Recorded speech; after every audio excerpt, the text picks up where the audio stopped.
baxışdan adi görünən bu mənzərə əslində incə zövqün, səbrin və illərin təcrübəsinin nəticəsidir. Hər bir miniatür xalça özündə bir hekayə, məna daşıyır. Miniatür xalça ustası İlqamət Hadiyev Azərbaycan tarixini, mədəniyyətini ehtiva edən bu sənəti yaşatmaqdadır.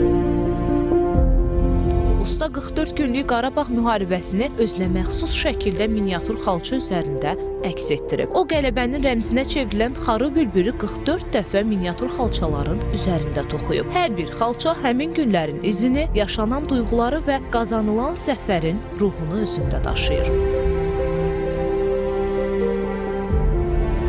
Bu da dəmir yumruq xalçasıdır. Onun ölçüləri eni 1,8 cm, uzunluğu 2,2 cm-dir. 1 kvadrat santimetrdə 310,6 ilmə var. Dəmir yumruq xalçası ən nazik, ən sıx və ən yüngül xalçadır. Dəmir yumruq bizim qələbəmizin, bizim xalqımızın birliyinin simvoluna çevrildi.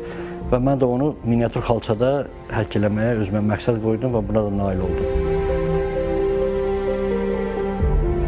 Onun toxuduğu miniatürlər arasında müxtəlif ölkələrin bayraqları da var. Ustanın sözlərinə görə bir bayrağın toxunması üçün təxminən bir həftə vaxt tələb olunur. Bu isə işin nə qədər incə və zəhmətli olduğunu göstərir. Hazırladığı miniatür xalçalar təkcə imalatxanada qalmır. Onlar müxtəlif sərgilərdə nümayiş olunur və ziyarətçilərin böyük marağına səbəb olur. Ustanın əl işləri arasında diqqət çəkən nümunələrdən biri də milli lider Heydər Əliyevin imzasının xalça üzərində toxunmasıdır. Bu isə sənətin imkanlarının nə qədər geniş olduğunu göstərir.